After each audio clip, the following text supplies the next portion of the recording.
कैसे हो आप लोग। यार मैं अभी देख रहा हूँ कि कई स्टूडेंट्स जो +1 एंड +2 मूविंग है वो लोग अपना बहुत ही इंपॉर्टेंट एंड प्रीशियस टाइम जो है उसको वो वेस्ट कर रहे हैं। कोई गेम खेल रहा है, कोई वीडियोस देख रहा है, ठीक है। तो आप लोग ऐसा बिल्कुल भी मत करो यार, क्योंकि ये टाइम फिर चला जाएगा तो फिर वापस नहीं आएगा, ठीक है। तो आप लोग प्रैक्टिकली खुद ही सोचो। आपके पास 1 साल का सिलेबस कंप्लीट करने के लिए 12 मंथ्स का समय होता है, लेकिन अभी कंट्री की सिचुएशन ख़राब है तो सब स्कूल्स वगैरह, इंस्टीट्यूट्स वगैरह सबको बंद कर दिया गया है और आपके पास सिर्फ 9 या 10 मंथ्स का समय मिलने वाला है आगे, ठीक है। वो भी कंफर्म नहीं है, क्योंकि बोर्ड भी अभी रिसेंट न्यूज़ के अनुसार ये कह रहा है कि अप्रैल एंड या फिर मई फर्स्ट वीक में आपके एग्ज़ाम्स जो 10th और +2 की रिमेनिंग एग्ज़ाम्स हैं उनको वो कंडक्ट करा सकते हैं। वो भी अभी कंफर्म नहीं हुआ है, ठीक है। तो फिर आप अपनी स्टडीज़ को कंटिन्यू रखें, ठीक है। 10th वाले जिनकी 10th की स्टडीज़ कमज़ोर है वो उसको रिवाइज़ करके कंप्लीट स्ट्रेंथ तक ले आए, ठीक। और जो जिनकी कंप्लीट है यार वो अपना +1 शुरू करें, क्योंकि देखो यार आप लोग को ये टाइम नहीं मिलने वाला, ठीक है। आप लोगों को बहुत दिक्कत होगी। 12 मंथ्स का समय ही कई स्टूडेंट्स के लिए कम पड़ जाता है पूरी चीज़ों को सही से समझने के लिए, ठीक है। उसमें अगर आपको 10 मंथ्स का 9 मंथ्स का समय मिलेगा तब तो बहुत ज़्यादा दिक्कत होगी, क्योंकि देखो यार स्कूल वगैरह में क्या होगा, आपको 3 चैप्टर ही एक हफ्ते में करा देंगे, ठीक है। वो किसी तरह अपना सिलेबस कंप्लीट करा देंगे, एग्ज़ाम्स टाइम पे करा देंगे और काम चल जाएगा। लेकिन आपका समझ में आना पूरा कॉन्सेप्ट बहुत ज़्यादा ज़रूरी है, क्योंकि आपको एक लंबी जर्नी कंप्लीट करनी है, ठीक है। और आपको एक रिज़ल्ट चाहिए उसके एंड में, वो भी बहुत अच्छा, ठीक है, ताकि आपको एक अच्छा कॉलेज मिल जाए, आपकी लाइफ अच्छी हो जाए। तो यार अभी बिल्कुल भी टाइम वेस्ट मत करो, अपनी पढ़ाई कंटिन्यू करो, स्टार्ट करो, ठीक है। और करते रहो जो भी आपके पास स्टडी मटेरियल है, ठीक है। जो भी आप यूट्यूब से देखते हैं, कहीं से भी पढ़ते हैं, उसको अभी शुरू करो, ठीक है।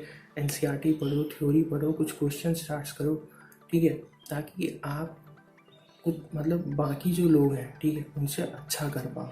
आपको एकदम क्लास में जाते, इंस्टीट्यूट में जाते समय ऐसा बिल्कुल नया सा नहीं लगना चाहिए, ठीक है, क्योंकि आपने कुछ पढ़ा होना चाहिए स्टार्टिंग में।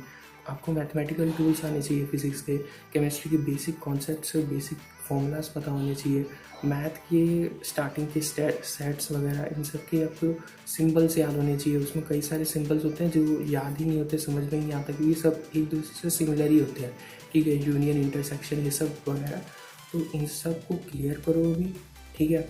जैसे और कई ये भी कर सकते हैं स्टूडेंट्स। देखो अभी जिनको PCM समझ में नहीं आ रही या फिर PCB नहीं समझ में आ रही, उनके पास देखो इंग्लिश होगा, इंग्लिश कंपलसरी है, सबके पास होगा। या तो फिज़िकल एजुकेशन हो सकता है, ठीक है, या फिर कंप्यूटर हो सकता है, या फिर हिंदी वगैरह, इन सब में हो सकता है। तो इंग्लिश, फिज़िकल एजुकेशन, हिंदी, ये ऐसा सिलेबस है जो आपको पढ़ना है, याद करना है, एग्ज़ाम देना, ठीक है, मार्क्स आ जाएंगे बस। तो आप इंग्लिश पढ़ लो, इंग्लिश ही पढ़ लो, इंग्लिश का पूरा सिलेबस कंप्लीट कर लो। क्या करना होता है, पढ़ो, ठीक है, समझो स्टोरी को, क्वेश्चन आंसर्स थोड़े देख लो, और क्या, बस। और ऐसे ही करके आपकी इंग्लिश कंप्लीट हो सकती है। अगर आपको PCM या PCB समझ में आ रहा है तो आप उसको स्टार्ट कर लो, आप सीरीज वाइज ही चलो, ठीक है।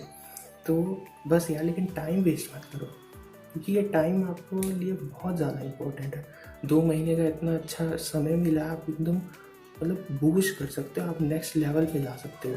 आप इतना पढ़ सकते हो अभी इस समय में कि आपको कंपटीशन के लिए जो भी आप एंट्रेंस एग्ज़ाम देने वाले हो, ठीक है, जो आने वाला है, उसके लिए आप अलग से पढ़ भी सकते हो अपने आने वाले समय में, जो आपके लिए बहुत ज़्यादा बेनिफिशियल होगा। आप दूसरों से अलग हो जाओगे, ठीक है। और भी कुछ है यार, और यार बाहर मत निकलो भी, ठीक है, बाहर बिल्कुल भी मत जाओ। जितना अंदर रह सकते हो उतना ही अंदर रहो, ठीक है।